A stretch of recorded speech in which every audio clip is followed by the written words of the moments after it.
Caged Skylark. As a dare-gale skylark in a dull cage, man's mounting spirit in his bone house, mean house, dwells.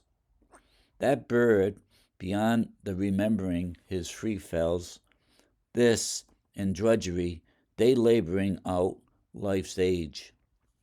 Though aloft on perch, or turf, or poor low stage, both sing sometimes the sweetest spells, yet both droop deadly sometimes in their cells, or ring their barriers in bursts of fear or rage. Not that the sweet fowl, song fowl, needs no rest. Why, hear him babble and drop down to his nest.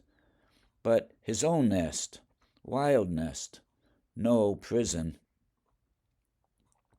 Man's spirit will be flesh-bound when found at best, but uncumbered. Metal down is not distressed for a rainbow footing, nor is he for his bones risen. Okay, so this poem begins with a comparison in the first word, as. So as one thing to another, as we see this, so to that. Okay, so in the first two lines, as a dare-gale skylark in a dull cage.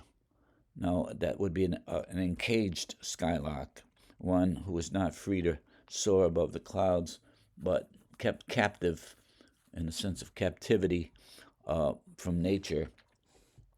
So man's mounting spirit within him, in his bone house would be his body, obviously, bone house. And he describes it as a mean house, So man's mounting spirit dwells within his bone house, the same as the skylark is encased or confined to a dull cage. So the imagery in the first two lines is suggesting something negative, not something nice or delightful. All right, so we are kind of like hampered. We are held back by our body. Our spirit is. We cannot soar beyond the body. We can only do what the body allows us to do in this mortal temporal life. Okay, so that's the meaning of the first two lines. And then it says, that bird, now we're talking about its memory, and perhaps it has been encased or, been confined for such a long time that perhaps it's beyond its memory of its good days when it soared high into the heavens and then in a free fall, sought its prey, like the falcon, peregrine falcon, the fastest living creature on the earth, can go up to over 250 miles in a free fall, 250 miles an hour. So in that third line then, he's talking about how the bird is not free anymore, and perhaps it's reached a point where it can't even remember the days of its freedom. They're beyond memory or beyond remembering. So don't forget, we're doing a comparison. The next line is this, meaning now we're talking about man in his drudgery, day laboring out life's age, like day to day, going about his duties, and he can't probably remember yesterday. You know what I mean? So there's a loss of memory for that. And it doesn't sound too appealing, this drudgery, day to day laboring. And it's an entire life, laboring out life's age. Okay? So the quatrain of the octave, the first 8 lines, the octave, and the first 4 lines of it set up the comparison between a skylark that dared confront the gale winds, and that would be like the wind lava that did the same thing. It took on the challenge of the fierce winds, and through courage, it would go right into those winds. So also, the skylark as a dare gale skylark in a dull cage. So there's a contrast right there. Okay, the loss of its being able to show its courage because now it's Dullsville, a dull cage. Okay, so the next quatrain of the octave, though aloft on perch. Now, here we have turf or perch.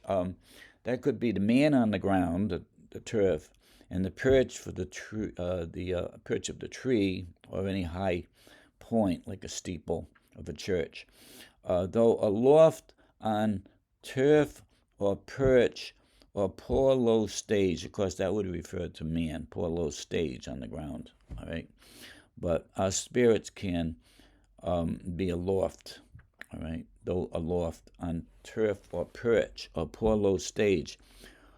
Both sing sometimes the sweetest spell. So here we might be not talking about a caged skylark, because if it's aloft, obviously it's not in a cage.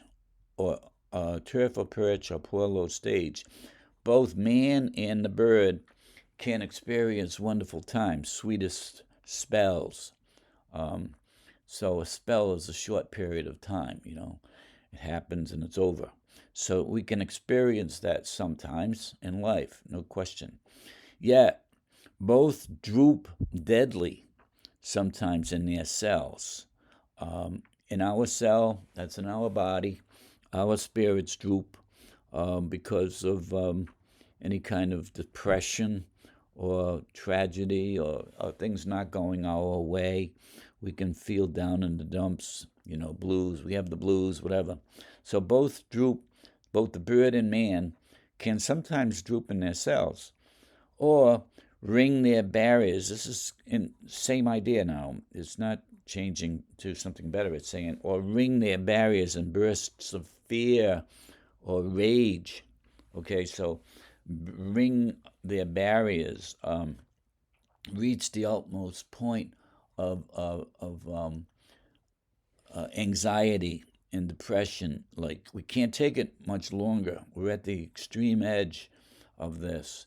And Hopkins could certainly relate to that, as we see in many of his terrible sonnets. He talks about his mental anguish in periods of terrible, terrible dreams at night and waking up in the midst in a cold sweat and things like that. So that rage, you rage out against it. And he does in his sonnets against God too, why is all this happening to me? I'm a man of God and I do everything for you, Lord.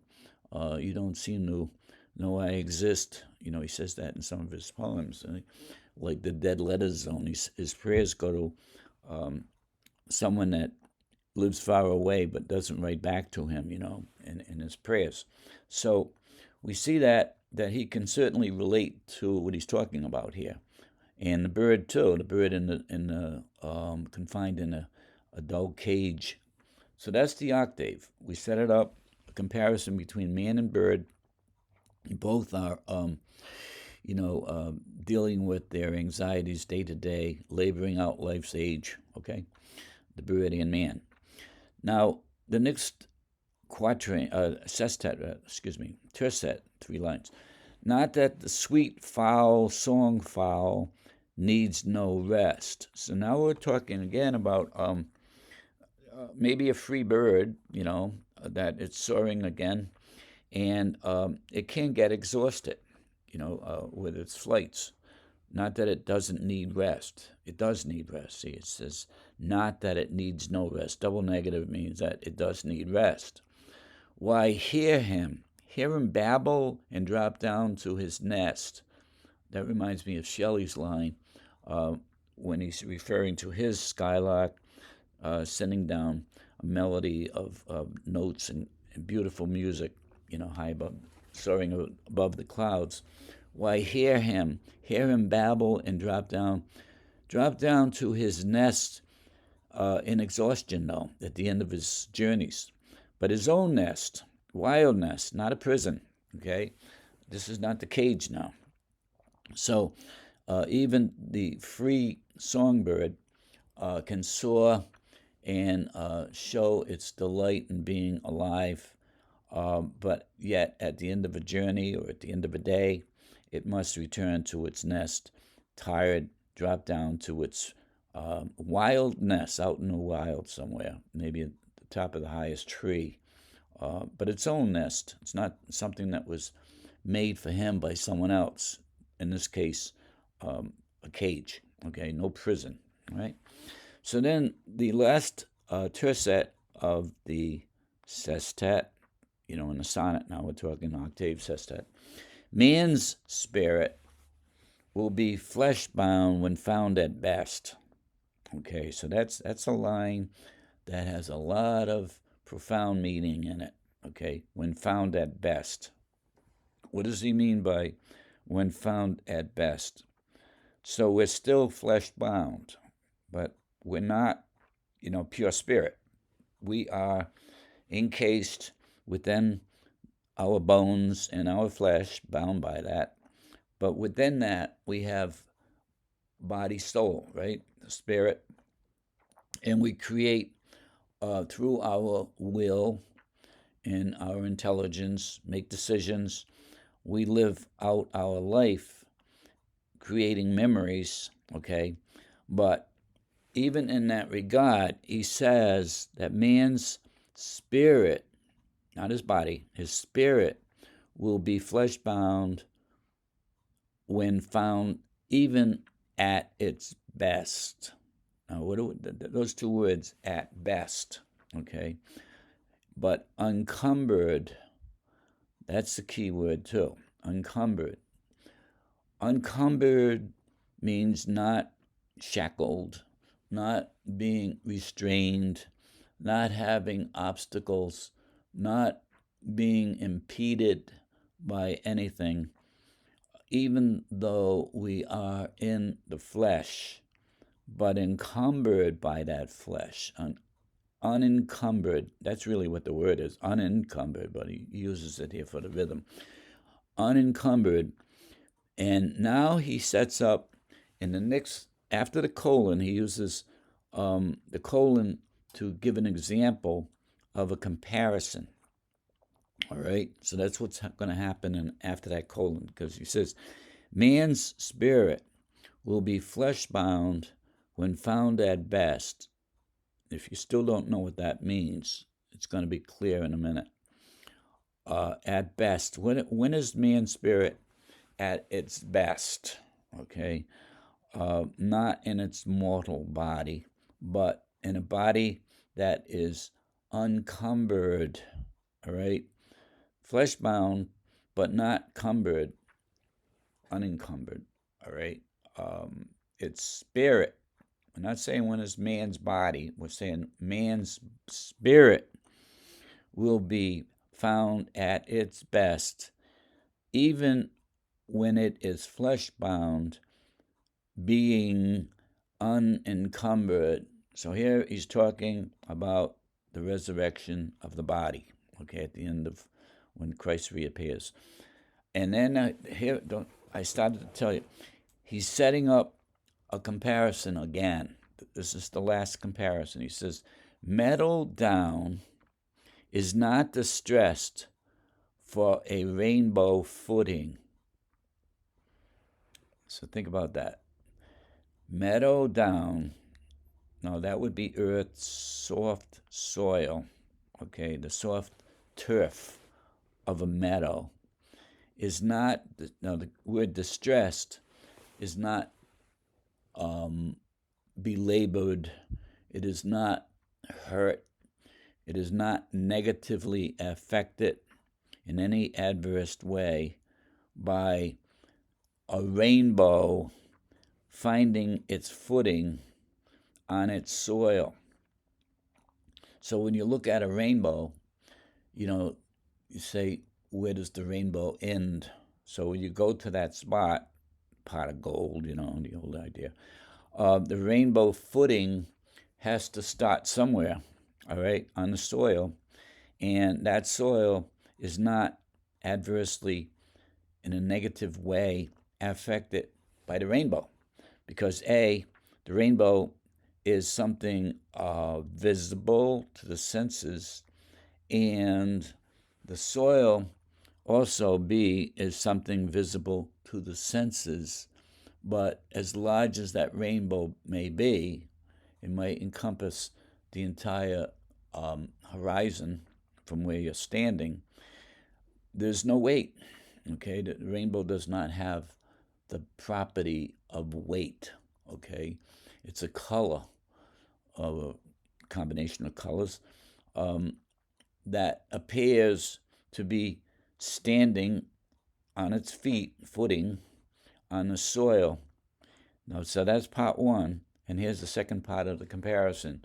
Nor is man for his bones risen. In other words, man's resurrected body at the resurrection, because we are told that we are going to regain our earthly bodies, but they're going to be fashioned after that of Jesus. Okay, we're going to have immortal bodies. We're going to have glorified bodies. So glorified, in a sense, almost like the rainbow, is not something you can grab onto and hold, glorified or rainbow, but the bones of the body are earthly bones, just as when Jesus returned to earth after the crucifixion, and Thomas said, unless I put my hand in the side.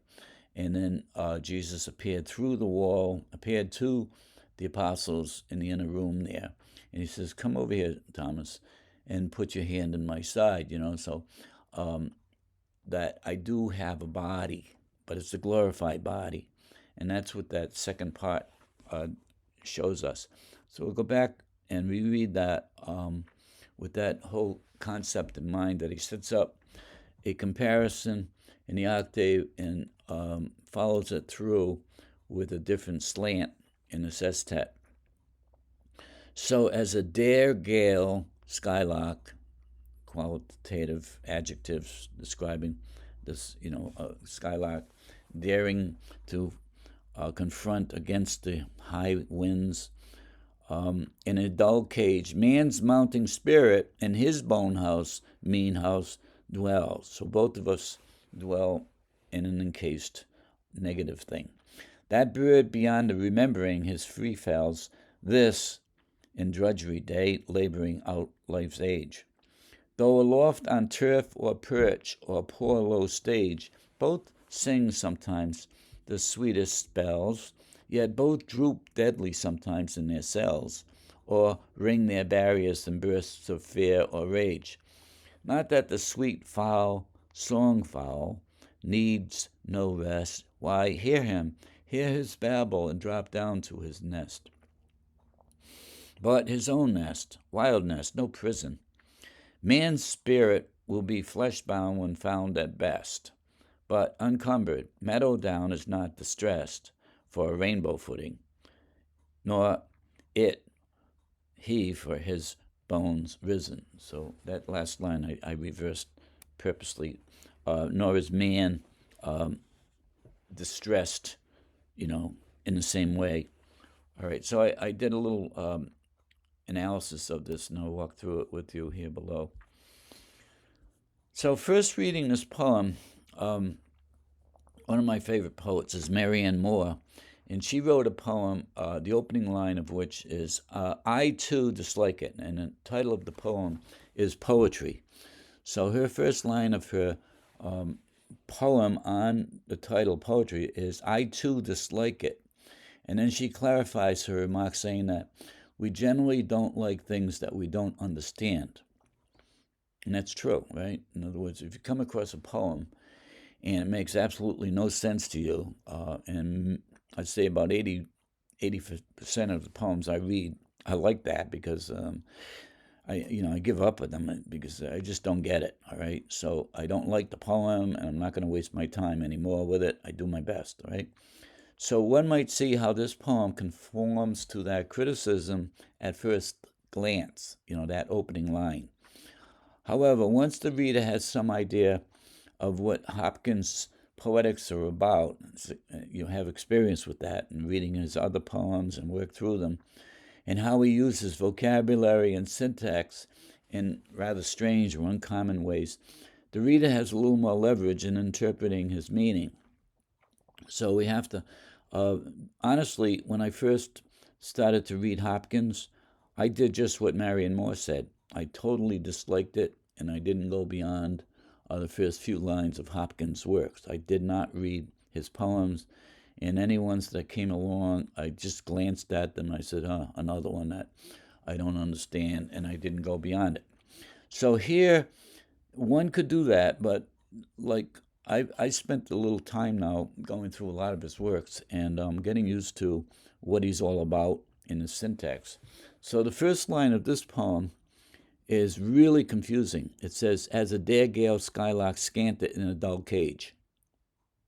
As a dare gale skylark scanted in a dull cage. Now, I like the word scant. I like it used when you answer somebody, say like somebody says, did they make a large contribution? You could say, no, it was scant, wasn't worth, it didn't cover even the expenses, forget about it. So that's generally how we use scant. But here it's a verb. It's the skylark, well, not really a verb, it's adjectival because it's saying the skylark is scanted. It's a verbal, that's a participle. Scanted in a dull cage, describing what kind of a skylark. A skylark scanted, deprived. So there, you really have to work your way through that word scant. It contains one of seven, the opening line here, getting back to the opening line, it contains one of seven hyphenated word groups in the entire poem.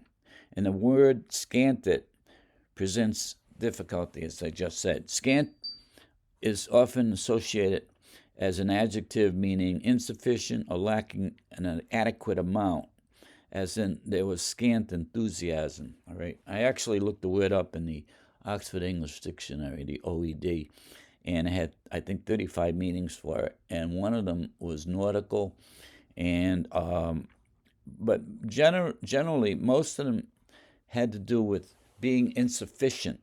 So you can stretch that insufficiency here to mean that because the skylark's main property or activity would be, to fly and have a sense of freedom, it's being scanted, being deprived. Okay, so here Hopkins uses the word as a participle describing the skylark, suggesting that the bird was being deprived of something. He also describes the skylark as a dare gale.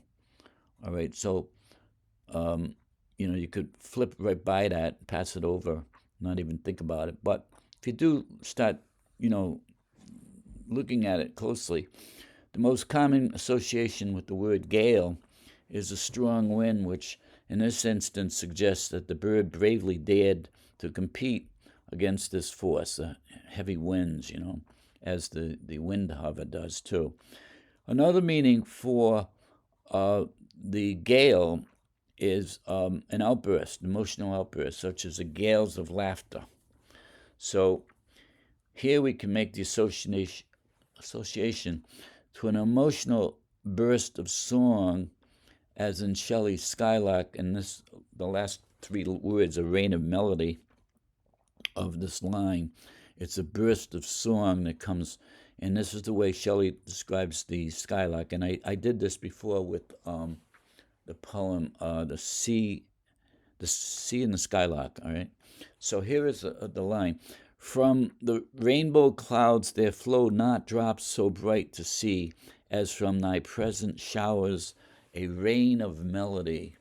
Okay, so it's a burst of song that the high-flying skylark, in its delight, it's doing what it was created for, to give melody to the world, and it's doing that. So the next step in interpreting this opening line is that we must see that Hopkins is setting up a comparison, because the first word starts off with the word as, between the skylark and man. Here both man's spirit and the skylark are enclosed within a cage. Each cage is described as confining, dull, and mean. Lines 3 and 4 give examples of why each is deprived of that freedom. The bird, now forgetting its former free fall, in this case he says free fall, and man's daily grind, his day-to-day, out, day in, day out, going about his chores in a blind fashion of forgetting even what yesterday had brought. Day laboring out day's age. So that's pretty bleak description of man's life, going about it blindly. So that's the first 4 lines, the quatrain. And the second quatrain of that octave continues the comparison, saying that whether the bird is on a high perch or low ground, and the man on poor low stage of life, this is a stage of life. You could look at it that way too. Each experiences both high moments of happiness and low moments of grief and despair. Both droop deadly in their cells at times. So the similarity of their low points might be from sheer exhaustion. Man can get, worn out with his day-to-day labor and just sick of it, like to change work, new line of work, And especially with Hopkins, as a priest, and if you read anything about his life, his biography, but you don't have to, even in most of his poems, he talks about his experiences, and he could certainly relate to this concept of having experienced abundance of work, both as a parish priest, working in working class inner cities of England and Wales, and as a teacher of Greek and Latin, and then not only teaching, but in the summers he had to go through hundreds of examination papers to evaluate so that these people could either advance in their studies or not. I mean, based on his correcting them and giving them like a 69.5 or a 70, and that's going to change the life of the person because he won't be able to continue his studies or his line of work. And Hopkins was so conscientious that, he spent hours and hours laboring over these papers. And that was what he was doing even up until his death at the age of 44. All right, so we move on. The other image contained within this quatrain is that of one experiencing mental anguish when he says, ring their barriers in bursts of fear or rage. They reach a point where I can't take it anymore. Linking the image to the word gale in the first line as a sudden burst of emotion. So there's a sense of unity here, the gale of emotion. One has only to reflect on the imagery that is depicted in his works that he wrote called the Terrible Sonnets, one of which is No Worse There Is None, in which he describes how severe his mental anguish was. He was on the point of despair. Someone else might have committed suicide. I can't take it anymore, kind of thing. And carrying comfort, in which he says, I will not eat pity. Like I won't use pity to comfort me. I'll confront my issues, and he had many, many, many issues, especially in the latter part of his life. So he could certainly speak from experience with this concept of ringing their barriers in bursts of fear or rage. That would be man, okay, and the bird as well, okay? So the bird would be ringing its rage by being confined, which is a horrible, terrible thing to a bird such as a skylark. So the sestet, now that's where we usually look for a change in something in the poem. So it turns to the uncaged skylark, whom we are told, although free to soar above the clouds in sweet song, does occasionally need respite from its activity, dropping down into its welcome nest at the end of its journeys. It says, but its own nest, wild nest, no prison. So the closing tercet of the sestet, in other words, the last 3 lines of the 6 lines here, then continues with a metaphysical comparison to mankind with these words. He says, this is where we really get deep and profound, okay? He says, man's spirit will be flesh-bound when found at best. Man's spirit will be flesh-bound when found at best. In other words, it's not going to be pure spirit. Man, literally at the resurrection, okay, with his new body, he will be flesh-bound with the new body. That will be when man is found at his best, an immortal body, glorified body like Christ's, okay? So here he's referring to the resurrection of the dead, and specifically to our bodies being transformed into immortal, glorified bodies, freed from pain and suffering. In Romans 8, it states, if the spirit of him who raised Jesus from the dead dwells within you, he who raised Christ from the dead will give life to your mortal body also through his spirit that dwells in you. So notice that it's still body, right? To our mortal bodies, which will become immortal bodies, glorified bodies, still though encased within our flesh. In other words, we'll still have flesh bodies, and that will be when we will be found at our best in our spirit, man's spirit. And spirit will be flesh-bound when found at best. So, our spirits being flesh-bound when found at best, our glorified bodies, now sustaining our spirit, will be unencumbered by the restraints of our present earthly bodies when they are changed into glorified bodies. That sounds like circular speaks here, but I think you understand what I'm saying. Our mortal body, which contains our spirit, will be changed into an immortal body, glorified body, and our spirit, with all its memories, everything that we did, which we have to account for in the next life, okay, will be within that glorified body. So Hopkins is presenting a new comparison, that of us. Oh yeah, all right. So the next thing in that same tercet, he sets up another one, which I already talked about the rainbow. He presents a new comparison here, that of the soft down of the earth, the turf, not being negatively affected by the weight of a rainbow that foots itself on the soil, in the same manner that man will not be hampered for his bones risen by his metaphysical body, not metaphysical, his immortal body, which is flesh bound. So he won't be hampered by that.